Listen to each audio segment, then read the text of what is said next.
भीतर ऐसी माया है? जब मार्ग में कोई रोकने वाला ना हो तो समझ जाना चाहिए कि कोई आपको वही लाना चाहता है। गुफा के प्रवेश द्वार पर न कोई सैनिक या फिर कोई सुरक्षा न देखकर मुझे कुछ अनिष्ट प्रतीत हुआ। जैसे हम मकरासुर के जाल में फंसे थे वैसे ही यहाँ भी फंस सकते थे। होमकरण के उपवस्त्र और कुंदन भी असुरों ने ही रखे थे ताकि हम इस गुफा में आए। अद्भुत! राजकुमार जैसी सोच और कौशल भी वैसा ही। कहीं नहीं जा सकोगे।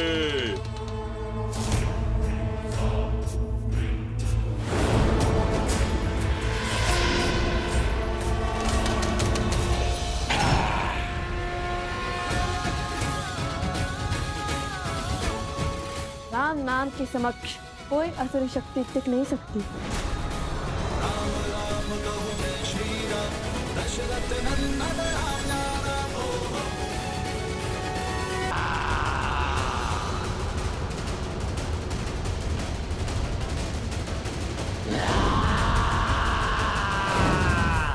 जय श्री राम।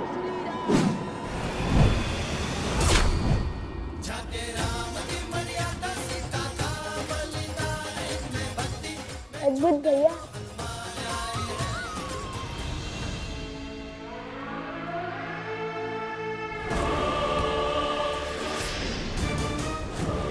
लव और कुश को मिथिला ले जाओ। सारी मिथिला के सामने कहना कि वन देवी ही सीता है। क्या हुआ? तुम्हें कुछ कहना है?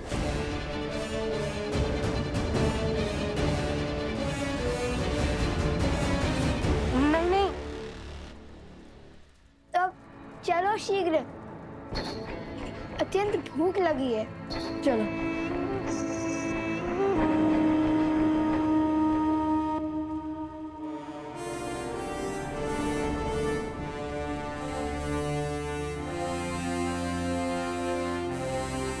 अश्वमेध यज्ञ की तैयारी आरंभ की जाएगी।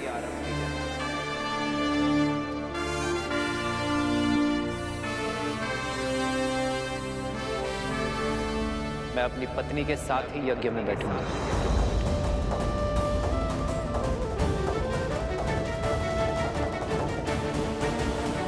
अर्थात भैया दूसरा विवाह करेंगे। प्रभु, एक बार पुनः लोगों के मन में श्री राम के निर्णय को लेके प्रश्न उठ रहे हैं। जिस प्रकार अग्नि में प्रकाश और अंधकार दोनों ही तत्व व्याप्त होते हैं, उसी प्रकार मनुष्य के आत्म तत्व में सत्व और तमस दोनों ही गुण विराजमान होते हैं। जहां एक और सत्व प्रकाश और संतोष का द्योतक होता है, वहीं दूसरी ओर तमस अंधकार और असंतोष का प्रतीक है। जिस प्रकार अग्नि स्वभाव से चंचल होती है और वायु के तनिक से संचार से फैल जाती है, उसी प्रकार मनुष्य का आत्म तत्व अर्थात उसका मन भी सदा चंचल रहता है और तृप्ति अतृप्ति, संतोष असंतोष के मध्य झूलता रहता है। किंतु समाज में स्थिरता लाने का कोई तो उपाय होगा ना महादेव? यह समाज तभी स्थिर होगा देवी जब यह श्री राम की शरण को पूर्णतः स्वीकार कर लेगा, जब ये श्री राम के प्रत्येक निर्णय को अपना सत्य, अपना धर्म मानेगा। परंतु उसका समय अभी आया नहीं है। देखा नहीं आपने, जैसे ही नगर जनों ने यह समाचार सुना कि उनकी अयोध्या नगरी में अश्वमेध यज्ञ का आयोजन होने जा रहा है, जहां उनके राजा श्री राम अपनी पत्नी सहित यज्ञ में यजमान होंगे, तो क्षण भर में ही कितनी ही बातें होना प्रारंभ हो गई।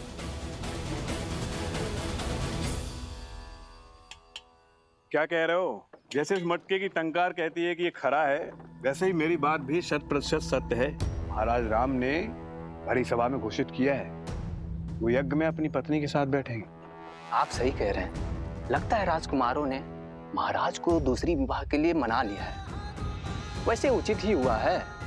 समाज में ना पत्नी के बिना घर पूरा होता है, ना महारानी के बिना राज्य। उचित ही कह रहे। ये लो बंधु। सुनिए, भोजन तैयार है, आइए भोजन कर लीजिए।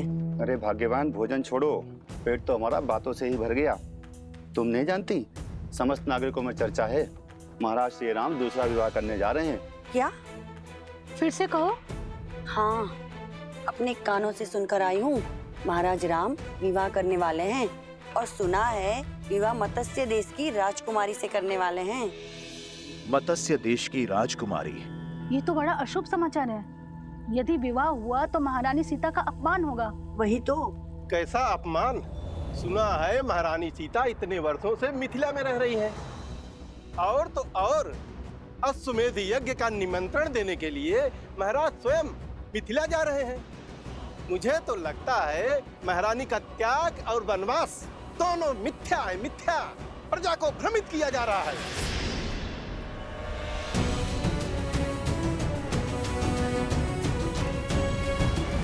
तुम्हारी सोच की भांति तुम्हें मिठाई भी भ्रष्ट है। हमारे राजा राम को झूठा कह रहे हो? अरे यदि किसी द्वार पर उनकी छाया भी पड़ जाए ना, उस घर में भी कभी कोई असत्य नहीं कहता, और तुम उन्हीं पर लांछन लगा रहे हो।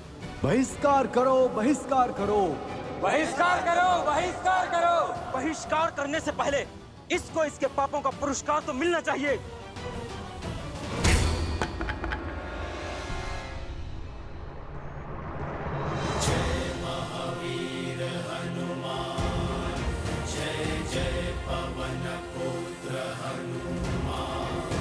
क्या बात है, पहले लोप अपवाद था और अब बात हिंसा तक आ गई।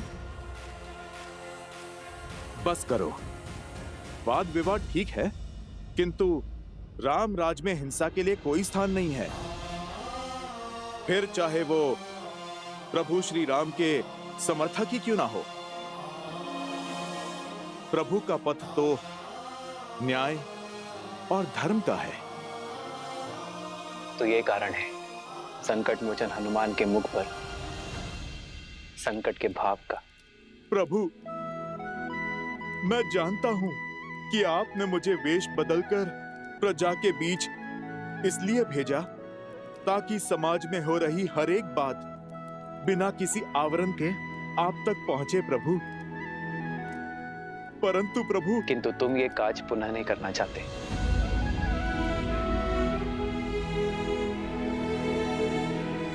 क्योंकि अगली बार ये भक्त भगवान के अपमान पर अपना क्रोध नहीं रोक पाएगा। प्राण ले लीजिए प्रभु, किंतु आपके प्रति अभद्र शब्द सुनने का दंड मत दीजिए। प्रभु, मैं तो जानता हूं आपका निर्णय अंत में समाज को ज्ञान और सुख का प्रकाश देगा, माता सीता का सम्मान बढ़ाएगा। किंतु ये सब क्यों प्रभु? क्यों ये प्रजा ये नहीं समझ रही है? क्योंकि लोक अपवाद अभी कुछ समय के लिए ठहरा है हनुमान, पूरी भांति समाप्त नहीं हुआ है। संदेह था मुझे कि ये राक्षसी शक्तियां अश्वमेध यज्ञ के मेरे घोषणा के पश्चात पुनः प्रभावशाली होंगी। किसी अच्छे गुण को संजोने में, उसे बनाने में जीवन निकल जाता है हनुमान, किंतु उसे बिगाड़ने के लिए एक क्षण भी बहुत है। राक्षसी वृत्ति के विरुद्ध हमारा ये युद्ध बहुत लंबा है, कई चरण है उसके। सहस्त्रमुख रावण की सोच को अभी प्रजा के मन से निकालने में बहुत समय शेष है हनुमान।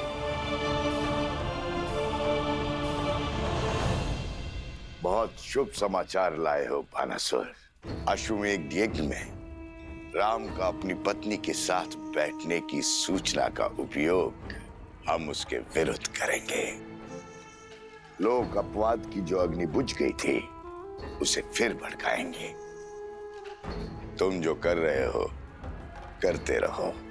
जी महाराज, और मैं पूरी अयोध्या को यह विश्वास दिलाऊंगा कि उनके नर रूपी नारायण राजा राम केवल एक धूर्त राजनेता है। सीताराम। और सब तुम्हारी भांति पवित्र और निस्वार्थ तो नहीं होते ना हनुमान, जिन पर विकारों का प्रभाव ना हो। मानव मन अति चंचल होता है हनुमान। जिस प्रकार गर्भ में सोए अबोध शिशु की लात माता आनंद से सह लेती है, उसी प्रकार प्रजा की भूल होने पर एक राजा को क्रोधित होने का अधिकार नहीं है। यह अश्वमेध यज्ञ मेरी प्रसिद्धि के लिए नहीं, अयोध्या के कल्याण के लिए है। हमें राक्षस और राक्षसी सोच को अयोध्या से भगाना है। इस यज्ञ के पूर्ण होने पर कोई भी आसुर या आसुरी शक्ति अयोध्या में छुपकर नहीं बैठ पाएगी।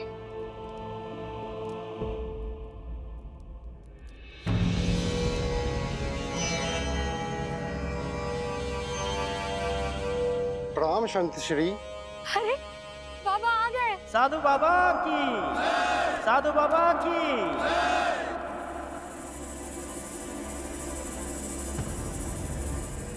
लोग अपवाद की जो अग्नि बुझ गई थी उसे फिर भड़काएंगे। तुम जो कर रहे हो करते रहो। धर्मधारी राम पुजारी बाना बाबा की जय।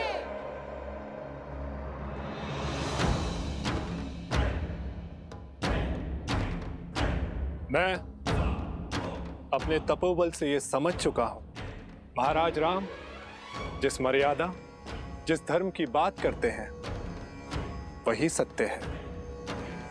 धर्म के मार्ग में अनेकों असत्य सुनाई देते हैं, दिखाई देते हैं। उससे बचने के लिए मैं आज से ये पट्टी बांधकर हर मार्ग से निकलूंगा। राम राज्य का हित श्री राम की बताई हुई बातों में है। हम सब श्री राम की पूजा करते हैं क्योंकि उन्होंने धर्म के लिए अपनी पत्नी तक का त्याग कर दिया। परंतु यदि महाराज उस त्यागी हुई सीता को पुनः अयोध्या ले आएंगे तो वो त्याग नहीं, छल होगा। अब अयोध्या में उस त्यागी हुई सीता के लिए कोई स्थान नहीं। अब कोई मर्यादा को भंग करने का दुस्साहस नहीं करेगा। बिल्कुल उचित कहा बाबा जी। ये तो हमारी भावनाओं के साथ छल होगा।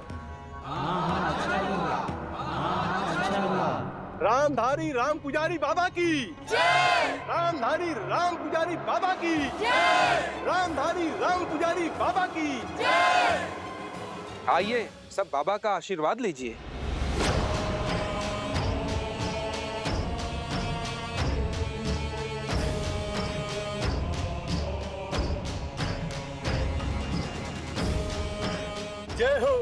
जय हो बाबा की।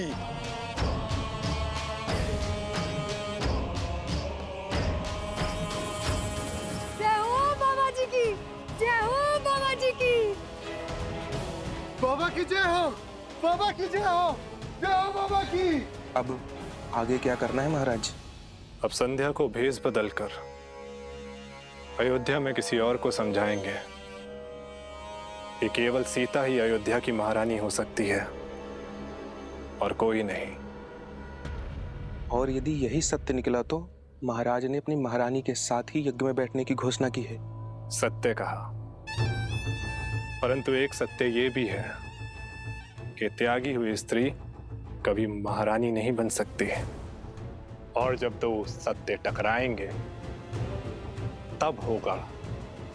है मैंने आपको कभी शारीरिक तो कभी मानसिक, इतना सब कुछ सहकर भी इतने शांत कैसे रह लेते हैं आप प्रभु? मेरे मन का हर ज्वार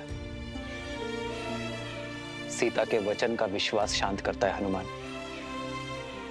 सीता और मेरी संतान के लौटने का प्रण मुझे प्राण देता है, और मैं ही क्यों, मेरी सीता भी तो उसी क्षण की प्रतीक्षा में है।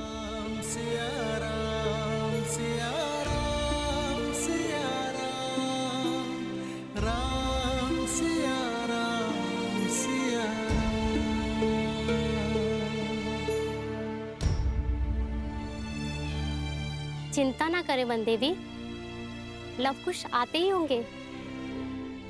जानती हूँ, किंतु दिन ढलने के साथ साथ मन व्याकुल हो रहा है। लवकुश आ गए!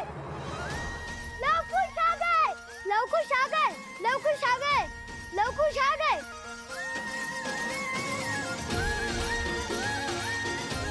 लवकुश की जय! लवकुश की जय! लवकुश की जय! लवकुश की जय! लवकुश की जय! लवकुश की जय! लवकुश की श्री राम की अर्धांगिनी सीता है वो, सीता। तुम ठीक तो हो ना सोमकरण?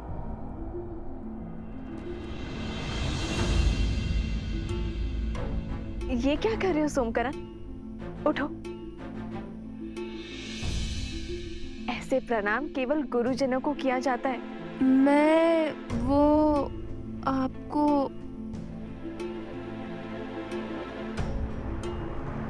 ओहो, जब से राक्षसों के बीच रहकर आया है, लगता है जैसे इसका मस्तिष्क स्वयं के नहीं, उनके नियंत्रण में है। देखिए कैसे विचित्र व्यवहार कर रहा है, कुछ बोल ही नहीं रहा। इतना ही नहीं माता, वन में फल तोड़ने से लेकर हमें खिलाने तक सब इसी ने किया। हमें तनिक भी कष्ट नहीं होने दिया, और हमारे खाने के बाद जो फल बचते थे उन फलों को ये खाता था, और खेल कूद में भी जानबूझकर हार जाता था। किंतु मुझे कोई कष्ट नहीं, वो यहाँ पे भी करना सोमकर्ण। कुश, बुरी बात। मित्रों में समानता होनी चाहिए। तुम दोनों ने उसके प्राण बचाए, कदाचित इसलिए इसका मन अनुग्रह से भर गया है। उचित कहा देवी। किसी महान राज्यों के महान राजकुमारों के भांति आपके पुत्रों ने मेरी रक्षा की ना, इसीलिए मैं आपको सम्मान देने आया हूँ। राजकुमार लव, राजकुमार कुश। ओहो, बस करो ये सम्मान करना, अन्यथा अगली बार सहायता नहीं करेंगे तुम्हारी। वैसे छवि और साहस तो राजकुमारों सा ही है, हमारे लवकुश का। महाराज जनक ने भी तो यही कहा था ना कि इन दोनों को देखकर उन्हें अयोध्या के राजकुमारों का स्मरण हो आया था। बालकों से उनका नाम पूछा तो उन्होंने बड़े गर्व से कहा, लव कुश। लव कुश? हाँ सुने, रूप में लव कुश, किंतु स्वरूप में जैसे स्वयं साक्षात श्री राम सामने खड़े, दो तन एक मन। घास के तिनके से एक भाग कठोर और तीखा, तो दूसरा भाग सरल और कोमल।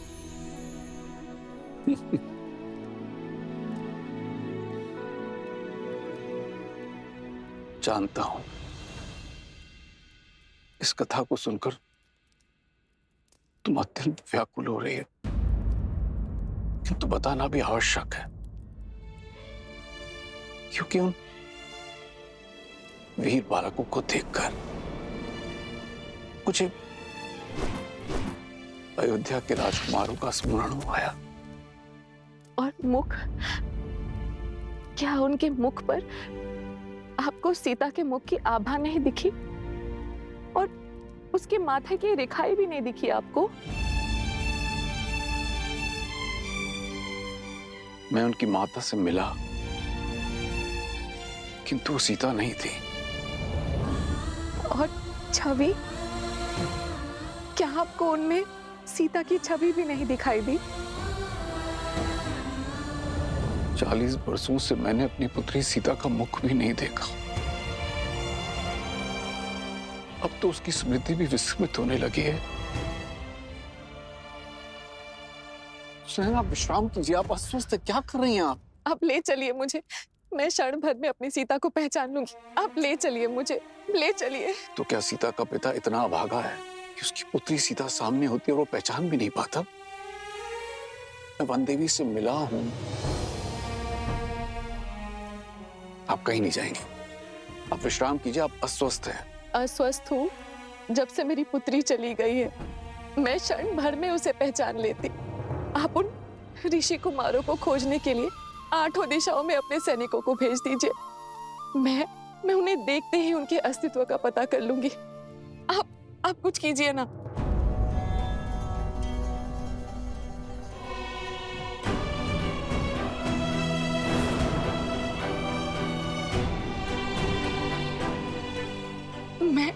मैं खोजूंगी अपनी सीता को।